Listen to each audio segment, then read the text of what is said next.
easiest thing is just suffer until it's fixed. Because you doing a lot of work might help, or it might just mean you get a lot of extra work for no real benefit.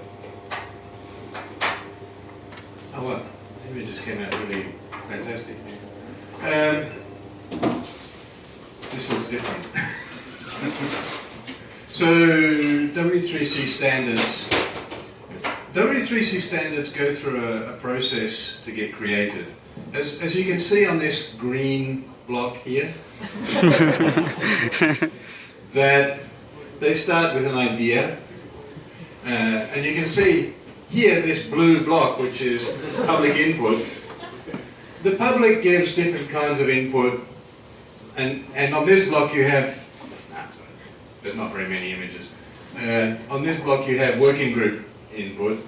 So the working groups at W3C make specifications, make the standards, and they ask the public, please tell us if this really makes sense or not. So at the beginning you can say, no, this whole thing is insane, it's not what we need.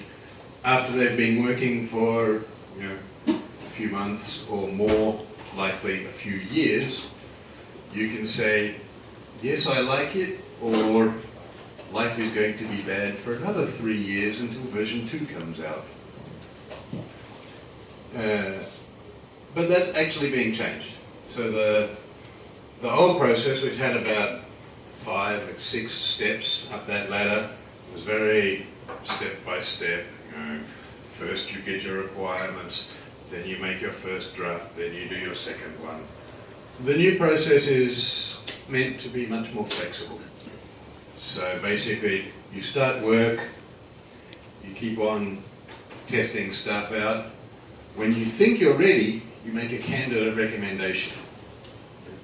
Ideally, you go around this circle a few times with new versions, new drafts. Then you go here once, and then you go here, and you're finished. Now you have a standard. Really, you might repeat this, and you'll probably go from here back to version 2. Anyone who thinks they're going to get the standard right first time is dreaming. So this process, this is actually something that basically I've done as a Yandex employee, but part of W3C, to say, change the way W3C works, make it more, make it easier to do test-driven development, to do modern, flexible development instead of having very complicated bureaucratic processes. But people seem to like it. So it will be a bit simpler. If you don't want to just wait, the first thing that you always need to do is explain the problem. Do not start with, here is a solution. Start with, here is what I'm trying to do. Here is why it doesn't work for me. And it may be that you know of 100,000 other developers who have the same problem. It's useful to say so. The thing you always need to think of is what you are trying to do a bad idea? Sometimes people will say, yeah, that's just a bad idea, don't do that. And sometimes they're right, and sometimes they're wrong. Most particularly, when you have customers telling you to do stuff and they're paying money, the market might be really stupid, but the market is not wrong. Okay? The market is paying for you to do your job, and you need to do your job. So if someone says, no, that's stupid, you should do something else, give up your customers, stop working, and live on the streets, ignore them, because that's a stupid answer. But also think about, when you want to solve some kind of problem, what does it conflict with? Number one thing that designers want to do is control how things look. Right? And the number one thing that an important group of users want to do is change that. And so designers fighting against users, that's always going to be hard work. You are not going to have a good time if you try and make it impossible for users to change things. And there are some users where that's really, really important. So people who are blind, or people who need a magnifier on their screen, people where the images don't actually appear, like my presentation, you need to realize that you will not get your proposal accepted if it doesn't allow people to solve their problems as well. So when you come up with a solution, don't just shift the problem to someone else. That's not going to be enough.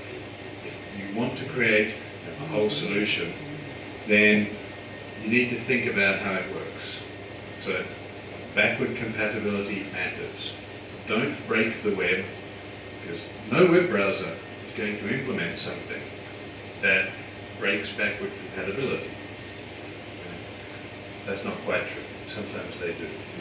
But it's very rare. They really hate doing it. So you have to have a very, very good reason, or you have to find another way of solving your initial problem. But the idea is not, here is the solution. Remember, the idea is, please solve my problem. Some other obvious things. You have to be able to implement this. It has to perform well. It's no good if it's going to take ages for the browser to work. It's going to eat up your phone battery in about 3 minutes. And it's no good if it's not secure. It's no good if it allows developers or users to do really crazy, stupid things that break security. But you might propose it, but everybody will hate you if they implement it. And they're unlikely to implement it because they will check and say, no, that is going to let users do stupid things. Geolocation is a classic example. Letting users tell the whole world where they live, that's a bad idea. Why? Well, I have an example. In about 2005, every mobile conference you went to, people were like, location-based services. When we know where you are, we're going to be able to give you targeted advertising, and targeted advertising, and more targeted advertising. And we're going to be able to give you advertising that's targeted as well. So I started telling a story about a proposal for a location-based service where you make a game about the history of your local city. We're going to make a game about the history of Yekaterinburg and all of the interesting places, and we're going to give this game to every school so that when kids are looking for something to do, you can send them out to learn about their city, and they get points for finding things, they get points for going places.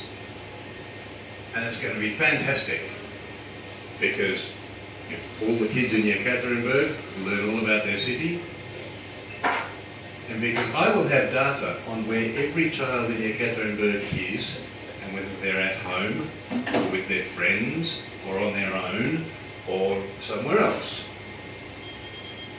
And if you don't understand why I should not have that data, you need to think a bit harder. So, security really matters when you get it wrong. When you say implementable, you have to be able to implement things in lots of environments. It has to work for you in your design studio with 7 brilliant front-end developers.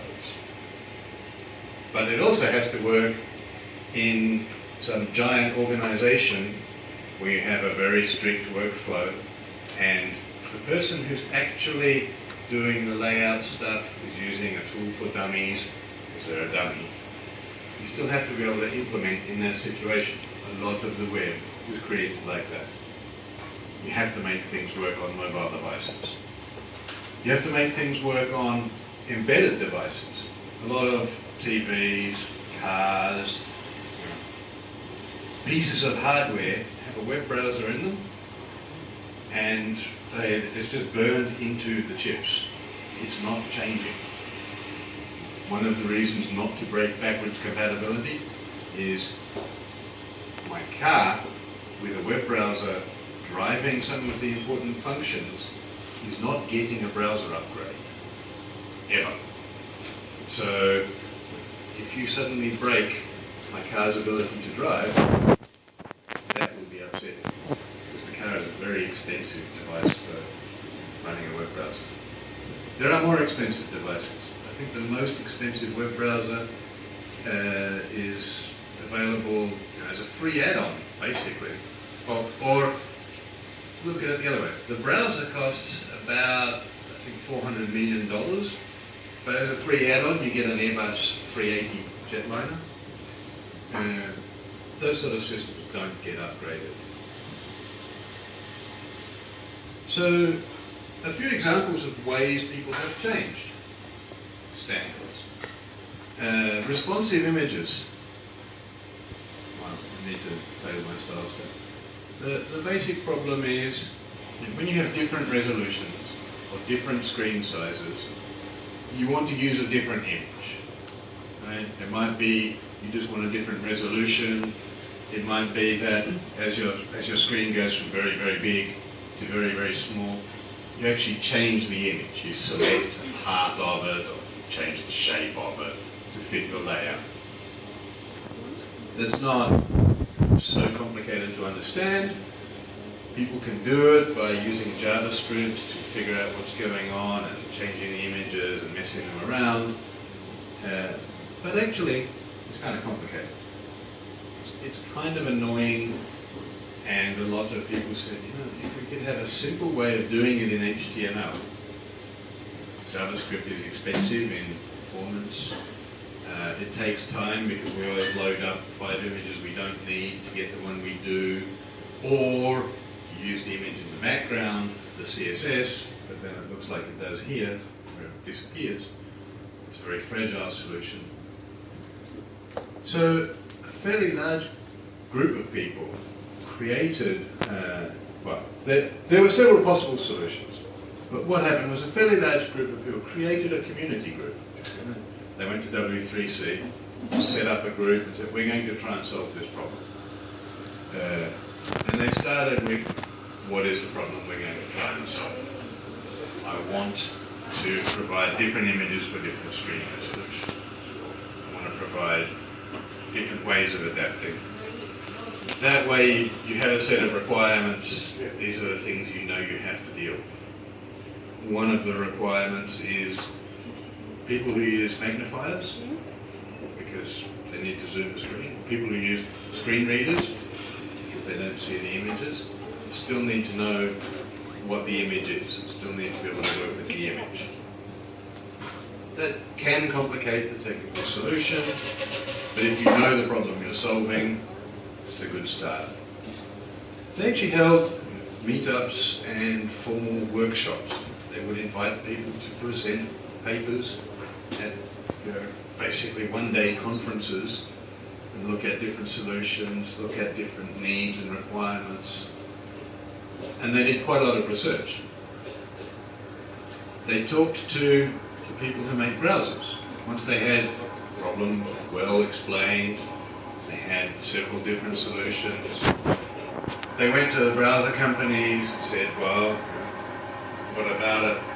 And one of the solutions, the first proposal was image source set from the people who make HTML5, and half the people said, yeah, except that is totally insane. You cannot teach that to a developer for reasonably important use cases. One of the proposals from the group was you have a picture element, and you just have different source elements inside it. You select using something like media queries. The browser people said, no way. That's much too complicated to implement because it actually breaks in lots and lots of ways.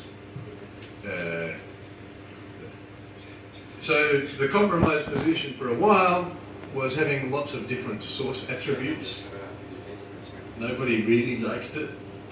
A bunch of people were like, yeah, it did work. It's not as horrible. The browser people said it's not as horrible as picture source. The people who create stuff, who have to write this code, said it's not as horrible as source set. And Apple said, yeah, but we're not doing it anyway. And so that was, if it's not going to work on a major browser, or it's not going to work in a major part of the environment, authoring tool systems, or it's not going to work for a certain set of users, it's broken. So they went back. The likely candidate is actually something which is very close to the original idea, except you have to include an image element inside it. That seems now, it seems like browser people say, yeah, okay, we can do that. People who write code say, yeah, this makes sense. It's picture element, and you have source, source, source, source for all your different cases, and then image at the bottom is your default, and it works nicely. So that's one way of doing it. The long desk attribute is another thing. The long desk attribute lets you point to a description of an image. It's not a very complex attribute. It was in HTML4. It's very, very badly used on the web. If I look at this room, it is statistically unlikely that anybody has ever used it. How many people have used it? About 4. Okay. So we are good guys, right? This room is a very advanced group of people. Of those 4, it is statistically unlikely that more than one of them actually used it correctly.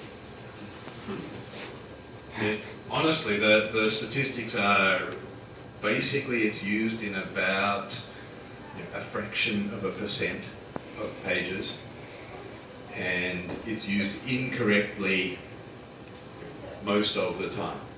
2/3, 3/4 of all examples are done uselessly wrong. People said, so we should get rid of it. The question was, what's the actual problem when it's done wrong? And it turns out it's not such a problem. It doesn't cause a problem when it is done wrong, and for a certain group of users, it's really valuable when it's done right. So we had a look at what do you use it for, what do you need it to do. We had a good look at real usage, and it turns out that the places where it gets used and used well are normally very large organizations who have very strict rules and do get things right. So it doesn't matter if it's wrong, but there's a lot of organizations who really do use it, and they use it right, and they want it. And then we went and talked to developers, and we got people implementing it. Browsers did better at implementation, screen readers implemented it. So the result was we made an extension specification for HTML5, which is almost finished. What I should have done yesterday is reply to a couple of comments. Instead, what I did was have dinner with Ali, which is very nice, but I need to finish that job. There's another example of service work. App cache is for making offline applications, and it's weird. What you think it does is store the data you need so that your single page application can get it even when you're offline. But what it actually does is slightly different. So you can't change the things it stores. And when you get connected and you reload all the data, that doesn't actually reload the data, which is kind of strange. So it's considered a problem. We know it's a problem. There have been workshops. W3C has held formal workshops and conferences just to figure out how many problems there are? The answer is a lot. And what we really need to do, and then a guy called Alex Russell, who's very clever, wrote a solution. Because I said don't write solutions, so he did. He's got a piece of JavaScript, and he's basically gone around groups of W3C saying this might be a way to deal with the problem of app cache. And the groups start looking at it. What he's done right is he's written demonstrations. He has code. You can go to GitHub and download his code. I didn't put the link here, but I should have. I'll fix that later. He has tests. There are demonstrations. The only thing we need now is an actual specification. Because having a standard at W3C, you need a specification to say this is what we're doing. But in fact, you can start using this and playing with it. So that's helpful. It's helpful because standards are not specifications that someone said, this is a standard. That doesn't mean anything. I can write a specification every single day. Most of them will be awful. I can write a specification every month, and probably twice a year, I could get a group of people to say, yes, let's make this a standard. Because they're made by people like me. People like you. They're not made by people who are especially clever. And a lot of people are, but not all of them. They're not made by people who have any special qualification. I went to university. I'm an expert in Vikings and Crusades. My entire technical training is a degree in history. And I write standards. And you have to use them. So, these people are not meant to be. Right? Implementing and shipping. That's the real key to making a standard. Get stuff in browsers, get stuff in tools, get stuff in content. If, like Alex Russell, you work on the Chromium browser base, or you work on Mozilla like Jonas Sicking, or you work on the Yandex browser, or like Toby Langer, you work on Facebook, or you work on a Yandex, major Yandex application, a major Google application. It's very, very easy to have influence in standards because lots of people use those things. So they get fixed and they get copied and they get spread out quite quickly. If you work on small problems for accessibility, like me, then it's harder work. That just means it takes more time. But getting implementation, that is critical. You have to convince the world to use your solution. And that's why actually you often do better by listening, by seeing what people do. The main, does anyone use the main element in their content? Right. Did anyone use the main element 2 years ago? Didn't exist. This is surprisingly common. Right? This exact code snippet can be found in a lot of web content produced in Russia and in China and in Japan. Right? And I mean, this sequence, this string exactly. ID equals content, that's the next most common way of doing it. So, there was a proposal, there was a specification, some browser extensions, a patch that got accepted by WebKit before WebKit linked Diverge. Then a couple of browsers said, yeah, this makes so much sense and it takes 4 minutes to implement, that they implemented it. This thing went from an idea to being a part of, official part of HTML5 in 3 months. And it basically came from one guy who said, we really should do this. It's just obvious, isn't it?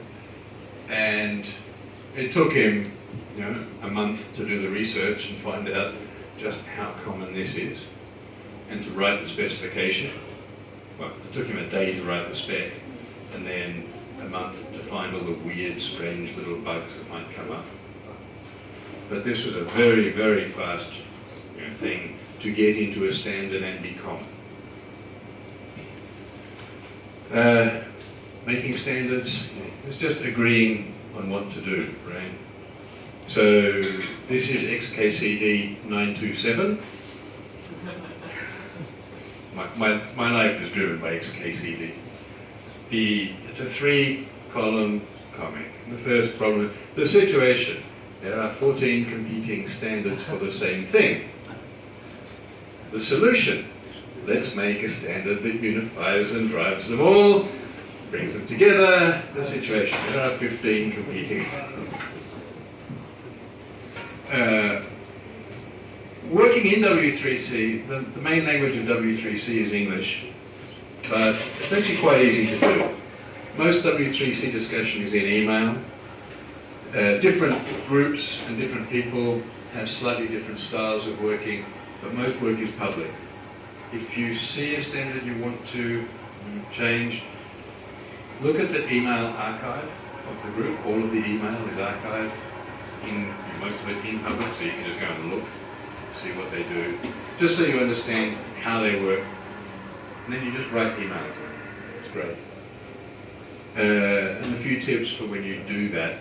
If you want to make the next main element, be polite, or at least mostly polite.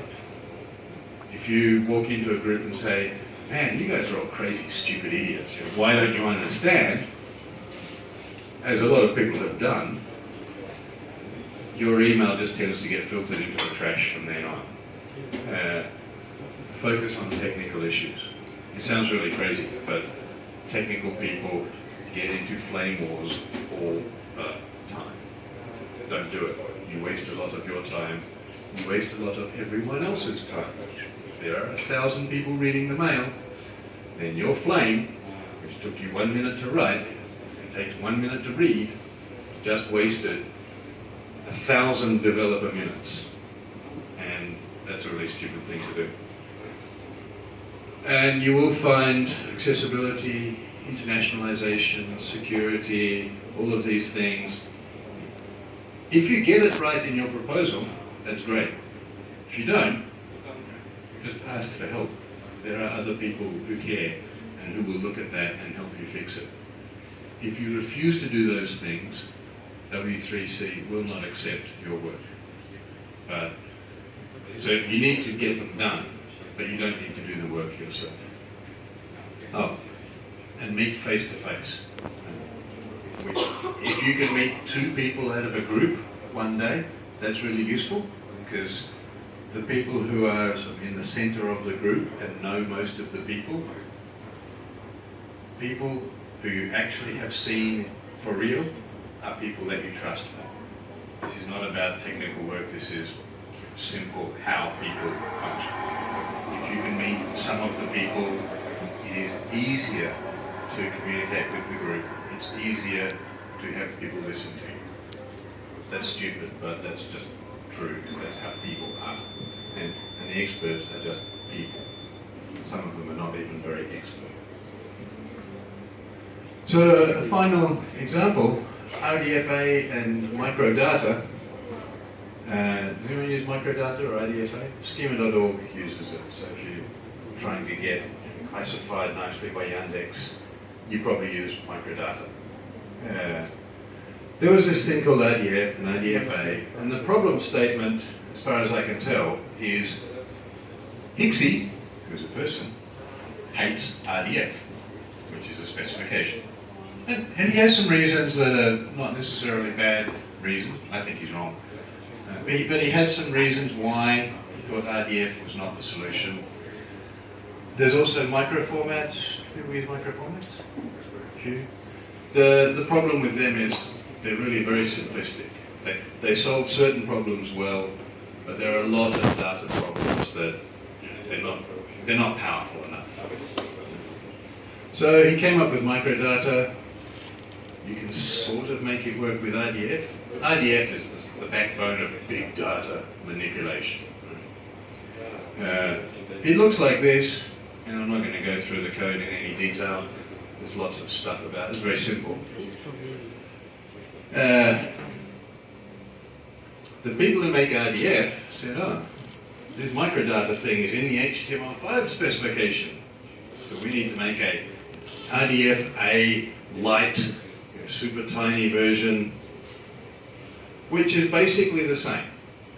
What was good about microdata is it made the RDF people simplify RDF. So there's a very easy way of using it that you only have a half a dozen attributes that you need to know, and it's not very complex to figure out how they work. So it's very similar, and now RDF-A Lite, really there's 5 attributes that you need to use. It looks almost the same. The one benefit of that is, if you have microdata, there are some restrictions. You can't use 2 different vocabularies. So when you look at schema.org, which is this giant list of ideas, you can use anything out of schema.org, but you can't mix it with anything else, which is sort of weird. Schema.org has, for example, volcanoes. You can describe a volcano and its opening hours and its telephone number. But you can't describe an ice rink. Not that anyone plays ice hockey or anything.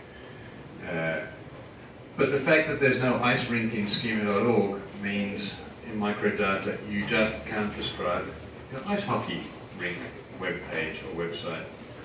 In RDF you can. You can mix in some other thing. So yeah, and it happens. And that's just a repeat of the 927. These are people who make these things. So don't be too frightened. Finally, how do you do it? Because really what I want is for you guys to think, oh yeah, I could do that. You can talk to W3C, groups have public email lists. You just send feedback on something. You look at the specification, right in the beginning it will say, please send feedback to, and some email address. What that means is, please send feedback to that email address. Sort of something very simple. If you really have an idea, you can get invited, a working group will invite you as an individual. Say, oh, this person is really clever, we want them to help us solve this problem they've identified. We will just invite them to take part in the work. And if you really want to be involved, or if you want to have a lot of connection, a lot of influence on what happens, you join, you pay money. So this is my story. Right? 15